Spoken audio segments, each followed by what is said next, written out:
Goodnight, Nepeta. Written by, I don't know, someone probably. Read by, I don't know, someone probably. Sometimes Karkat wondered if he had done it on purpose. It bothered him on those long, dark nights when he tossed and turned in his narrow bed, trying to not hear the sound of her whimpering and crying in the corner.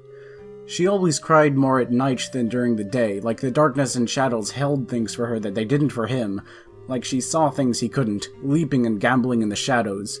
He would wrap his thin, flat pillow around his head, trying to drown out the sounds of her weeping, knowing that he should go over to her, should try and comfort her even though he knew it wouldn't do any good, that he could rock her to sleep and that she'd just wake up 20 minutes later and start crying all over again.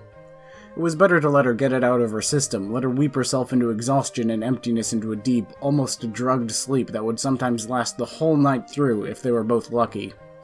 They weren't lucky very often. And in the morning, he knew he'd have to get up and wash her face for her, scrub away the dried tears from her cheeks, clear the crusted mucus from her nose so she could breathe easier, and she'd struggle weakly against him, trying to push him away, and he'd wonder if anyone could be cruel enough to have done this on purpose.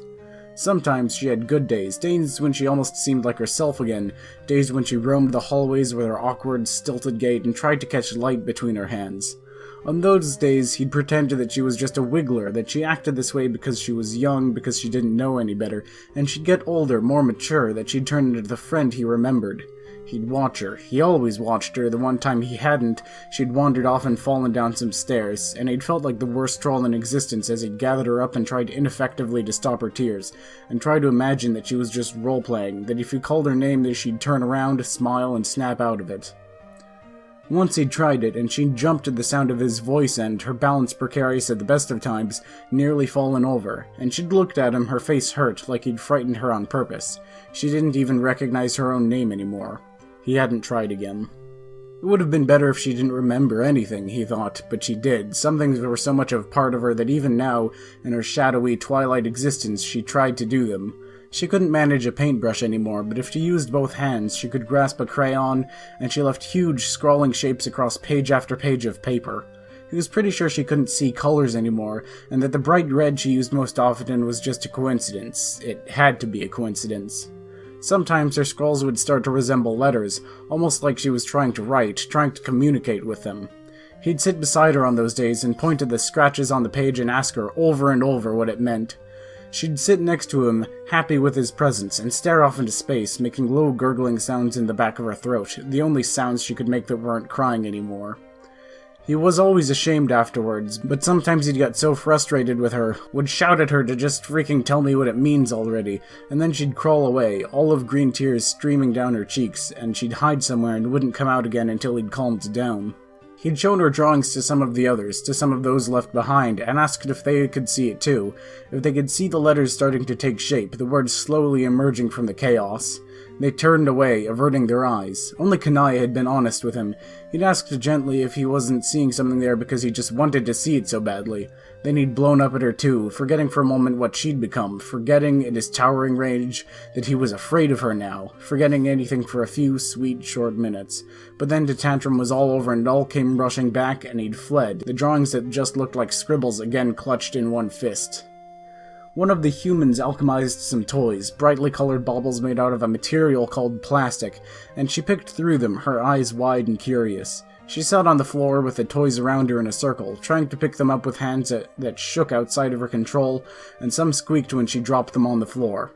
Karkat watched her, watching her fumbling attempts at playing, and made the mistake of leaning back in his chair and closing his eyes. He was just so tired, so very, very tired all the time now. He must have dozed off, but he woke up to something bumping against his leg, something insistent and the sound of soft weeping. His eyes fluttered open. Dang it, he'd fallen asleep, been dozing while she was left alone. She could have hurt herself. He was a terrible caretaker, the absolute worst, and she was crouched on the floor beside him, holding something in both hands, pushing it against his knee while staring at him with huge, tear-filled eyes. He tried to take it from her, but she pulled it away as he fumbled for it, clutching it against her chest and whimpering, all the while watching him. He'd gotten irritated then, demanded to know what it was even though the rational part of his mind told him that she couldn't tell him, that she didn't understand what he wanted and that he'd only frighten her, but he couldn't help it. Trolls aren't supposed to be caring, aren't supposed to let ones like her survive, and had no reference for how to deal with her.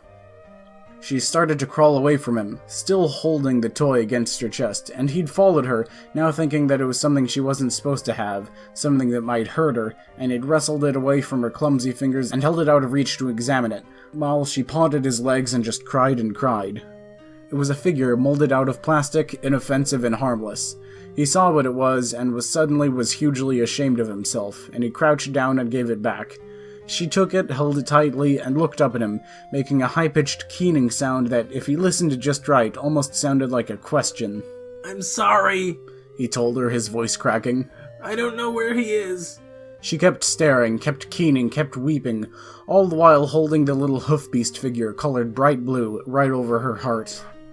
As time passed, she got quieter, more subdued, until she stayed in the basket he'd made for her in the corner of the room. Karkat had tried to get her to sleep in a bed. He even pulled her bed with him a few times in a desperate, futile attempt to get her to remember, but she wouldn't stay. She might lay there, stiff and unmoving, until he drifted off to sleep himself, or even curl up beside him like a wiggler cuddling its Lucis, but then a few hours later he'd wake up to the sound of her crying from her basket in the corner. Eventually he'd just given up and let her sleep there where she felt safest. Now she spent all her time there with the hoof-beast figure, dirty and battered from constantly being dragged around, now more of a dingy gray than blue, held against her cheek. He had to bring her food, had to force her to eat, and she stopped making her gurgling noises, and only stared at him with enormous, pain-filled eyes.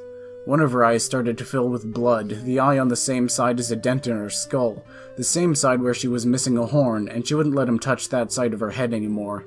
The other side of her body, the side where, in the right light, she looked normal if he saw her in profile, began to droop, to sag, and one morning she couldn't move that side at all. Her skin was cold and clammy to the touch all the time now, and one day she dropped the toy hoof-beast and couldn't reach over the side of her basket to pick it up again, and she cried and cried until he came and got it for her. He sat next to her then, on the floor beside her basket, his shoulders tense and shaking with grief, with all the pent-up pain for what had happened to her, and he wished, oh man, he wished that the subjugator had just killed her and finished the job, instead of leaving her like this, instead of leaving him with this horrible, heavy responsibility. One of the humans helped him, came to Karkat himself, and slipped an alchemized vial into his hand. He'd looked at the clear fluid inside, shaken it a little, and the human had told him it was something called morphine. It makes you sleep, the human explained, his eyes hidden behind the glasses he'd always wore, and enough of it makes you sleep forever. Karkat demanded to know why he'd want something like that, why something like that even existed, and the human had shrugged his shoulders. "It stops pain," the human said. "Stops pain unless you just remember the good times." And then he was gone, leaving Karkat alone in the hallway, staring at the vial. He went to her then, gathering her up out of the basket. She was so small now, all her muscles gone, frail and weak and curled in on herself, and he lifted her without difficulty and carried her to the bed. Her good arm moved, and he wanted to believe she was trying to put it around his neck, that it wasn't just a spastic reaction, and helped her loop it up. She leaned her head into the side of his neck, and he felt the toy hoof-beast pressed up between them against his chest. He sat on the bed with her, cradling her in his arms, holding her like she was a wiggler, like he was her Lucis, and she looked up at him with blind eyes that wept blood onto her cheeks. Gently, he pushed her mouth open, uncorked the vial with trembling fingers, and spilled it across her tongue.